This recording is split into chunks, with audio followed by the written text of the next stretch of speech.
नमस्कार दर्शक मित्रों, मैं किरीट त्रिवेदी। हॉटलाइन न्यूज में आपका स्वागत है। मुंबई देश की आर्थिक राजधानी है। हर साल दुनिया भर से लाखों नागरिक उद्योग, व्यापार, निवेश, शिक्षा और पर्यटन के उद्देश्य से यहां आते हैं। मुंबई की खूबसूरती बढ़ाने और मुंबई को स्लम मुक्त बनाने के लिए राज्य सरकार ने एक विशेष अभियान चलाया है। सबसे पहले धारावी पुनर्विकास परियोजना को अमल में लाया गया है। एशिया की सबसे बड़ी झुग्गी बस्ती को एक सुनियोजित और शहर में बदलने के लिए झुग्गी वासियों के जीवन स्तर को ऊपर उठाने की दृष्टि से शुरू की गई है। इस योजना के बारे में अफवाहों और नागरिक संगठनों से लेकर विकास विरोधी राजनीतिक दलों के छिपे एजेंडे के कारण धारावीकारों के बीच में भ्रम का माहौल है। इसे देखते हुए आइए आज के हॉटलाइन न्यूज के इस वीडियो के जरिए धारावी पुनर्विकास परियोजना को उन 10 सवालों और उनके जवाबों के जरिए समझते हैं।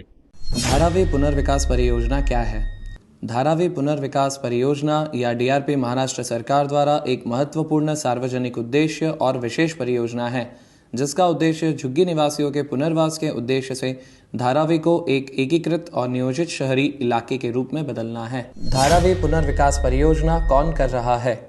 धारावी पुनर्विकास परियोजना या डीआरपी का क्रियान्वयन धारावी पुनर्विकास परियोजना झुग्गी पुनर्वास प्राधिकरण द्वारा किया जा रहा है, जो परियोजना के लिए महाराष्ट्र सरकार द्वारा नियुक्त विशेष नियोजन प्राधिकरण है। धारावी पुनर्विकास परियोजना प्राइवेट लिमिटेड परियोजना के क्रियान्वयन का कार्यभार संभालेगी, जहां डीआरपी एसआरए एक जॉइंट वेंचर है। धारावी पुनर्विकास परियोजना में भूमि का मालिक कौन है? धारावी पुनर्विकास परियोजना के माध्यम से राज्य सरकार धारावी में भूमि का स्वामित्व करेगी। सर्वेक्षण क्यों किया जा रहा है? क्या मेरे लिए इसमें भाग लेना अनिवार्य है? यह सर्वेक्षण धारावी को एक आधुनिक और सुनियोजित शहरी क्षेत्र में बदलने की दिशा में एक आधारभूत कदम है। यह सर्वेक्षण धारावी के निवासियों और संरचनाओं पर व्यापक डेटा एकत्र करने के लिए किया जा रहा है, जो यह निर्धारित करने के लिए आवश्यक है कि पुनर्वास के लिए कौन पात्र है और उन्हें किस प्रकार की पुनर्वास इकाई मिलेगी। डीआरपी एसआरए ने 11 मार्च 2024 को एक सार्वजनिक नोटिस जारी किया है, जिसमें सर्वेक्षण शुरू होने की तिथि की घोषणा की गई है और धारावी के सभी झुग्गीवासियों से सर्वेक्षण में भाग लेने का अनुरोध किया गया है। नोटिस में सर्वेक्षण करते समय सर्वेक्षणकर्ताओं द्वारा अपनाई जाने वाली प्रक्रिया और झुग्गीवासियों द्वारा प्रस्तुत किए जाने वाले प्रासंगिक दस्तावेजों का भी उल्लेख किया गया है। इस प्रकार सर्वेक्षण में सभी झुग्गीवासियों की भागीदारी यह सुनिश्चित करने के लिए महत्वपूर्ण है कि पुनर्विकास प्रक्रिया पारदर्शी और कुशल हो और सभी झुग्गीवासियों को उनका उचित हक मिले। सर्वेक्षण कौन कर रहा है? सर्वेक्षण की स्थिति क्या है? सर्वेक्षण डीआरपी एसआरए की देखरेख में और डीआरपीपीएल द्वारा समर्थित किया जा रहा है। धारावी के सभी क्षेत्रों में सर्वेक्षण प्रगति पर है। सर्वेक्षण के लिए क्या प्रक्रिया अपनाई जा रही है? डीआरपी एसआरए ने पूरे धारावी में सर्वेक्षण के लिए पहले ही नोटिस जारी कर दिया है। सर्वेक्षण प्रक्रिया 4 चरणों में होती है। पहले चरण में झुग्गियों के भीतर की गलियों की टोह ली जाती है। इसके बाद ऊपरी मंजिल की संरचनाओं सहित सभी संरचनाओं को विशिष्ट संख्याएं दी जाती हैं। इसके बाद लाइडार सर्वेक्षण के माध्यम से गलियों की लेजर मैपिंग की जाती है और अंतिम चरण में डीआरपी एसआरए और डीआरपीपीएल के अधिकारियों के नेतृत्व में सर्वेक्षणकर्ताओं की एक टीम प्रत्येक झोपड़ी का दौरा करती है और संबंधित जानकारी और दस्तावेजों की स्व सत्यापित प्रतियां एकत्र करती है। पात्रता कैसे निर्धारित की जाती है? झोपड़ियों की पात्रता महाराष्ट्र सरकार के 16 मई 2015 और 16 मई 2018 के सरकारी संकल्पों द्वारा परिभाषित की गई है। डीआरपी एसआरए द्वारा संचालित और डीआरपीपीएल द्वारा समर्थित ऑन ग्राउंड सर्वेक्षण पात्रता निर्धारित करने की प्राथमिक विधि है और सरकार द्वारा निर्णय लेने की आवश्यकताओं के लिए महत्वपूर्ण है। पात्रता निर्धारित करने के लिए आवश्यक दस्तावेजों की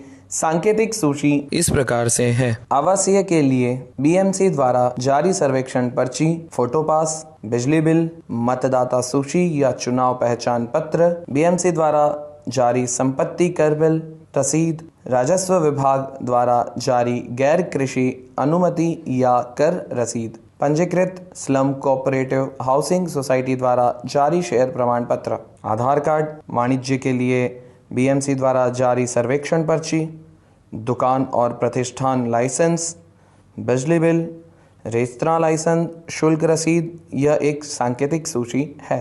सर्वेक्षणकर्ता सर्वेक्षण के समय सलाह देंगे कि क्या कोई अन्य दस्तावेज आवश्यक है। पात्रता तय करने का अधिकार किसके पास है। महाराष्ट्र सरकार के दिनांक 16 मई 2015 और 16 मई 2018 के संकल्प जीआर में उल्लिखित मानदंडों के आधार पर आवासों की पात्रता निर्धारित की जाती है। सर्वेक्षण के माध्यम से एकत्र किए गए डेटा का उपयोग डीआरपी एसआरए द्वारा आवासों की पात्रता निर्धारित करने के लिए किया जाएगा। धारावी पुनर्विकास परियोजना के लिए पुनर्वास की योजना किस योजना के तहत बनाई गई है। धारावी का पुनर्विकास ग्रेटर मुंबई के लिए विकास नियंत्रण और संवर्धन नियम 2034 DCPR 2034 के 33(9)A और 33(10)A के प्रावधानों के तहत किया जाएगा। पात्र आवासों का पुनर्वास कहाँ किया जाएगा। सभी पात्र आवासों का पुनर्वास धारावी अधिसूचित क्षेत्र के भीतर किया जाएगा। पात्र आवासों को कितना क्षेत्र प्रदान किया जाएगा। प्रदान किया गया क्षेत्र इस बात पर निर्भर करेगा कि मकान आवासीय है या वाणिज्यिक है। आवासीय सभी पात्र आवासीय झोपड़ियों में रहने वालों को 350 वर्ग फुट का कालीन क्षेत्र बिना किसी शुल्क के प्रदान किया जाएगा। वाणिज्यिक 250 वर्ग फुट तक के मौजूदा क्षेत्र वाले झुग्गियों को वास्तविक क्षेत्र मिलेगा जो अधिकतम 225 वर्ग फुट तक होगा। 250 वर्ग फुट से अधिक क्षेत्र वाले झुग्गियों को 225 वर्ग फुट निःशुल्क मिलेगा। उन्हें 250 वर्ग फुट के अधिक क्षेत्र टेलीस्कोपिक रिडक्शन विधि और महाराष्ट्र सरकार द्वारा निर्धारित निर्माण लागत के आधार पर मिलेगा। मैं कब अपात्र हूँ। अगर मैं अपात्र हूँ तो मुझे क्या मिलेगा और मेरा पुनर्वास कहाँ होगा। सभी ऊपरी मंजिल की झोपड़ियाँ और वे जो 1 जनवरी 2011 के बाद अस्तित्व में आई अपात्र हैं। ऐसी आवासीय झोपड़ियाँ राज्य सरकार की किफ़ायती किराया आवास नीति के तहत धारावी के बाहर 300 वर्ग फीट कालीन क्षेत्र में एक घर पाने की हकदार है, जिसमें किराए पर खरीदने का विकल्प है। अपात्र किराएदार को किराए पर आवास नीति के तहत घर पाने के लिए योग्य बनने के लिए कौन से दस्तावेजों की आवश्यकता है। कट ऑफ तिथि से पहले का बिजली बिल जिसमें स्पष्ट रूप से मंजिल संख्या का उल्लेख हो। कट ऑफ तिथि से पहले का पंजीकृत किराया समझौता जिसमें स्पष्ट रूप से मंजिल संख्या का उल्लेख हो। कट ऑफ तिथि से पहले का पंजीकृत नोटरीकृत बिक्री विलेख। आम धारावी लोगों को लगातार परेशान कर रहे इस मुद्दों के बारे में विस्तृत अहवाल देखिए हमारी हॉटलाइन न्यूज चैनल पर। और दर्शक मित्रों, हमारी हॉटलाइन न्यूज चैनल को आप लाइक, शेयर और सब्सक्राइब करिए। नमस्कार। अगर आपको हमारा काम पसंद आया तो वीडियो को लाइक करें, शेयर करें और हमारे चैनल को सब्सक्राइब करें।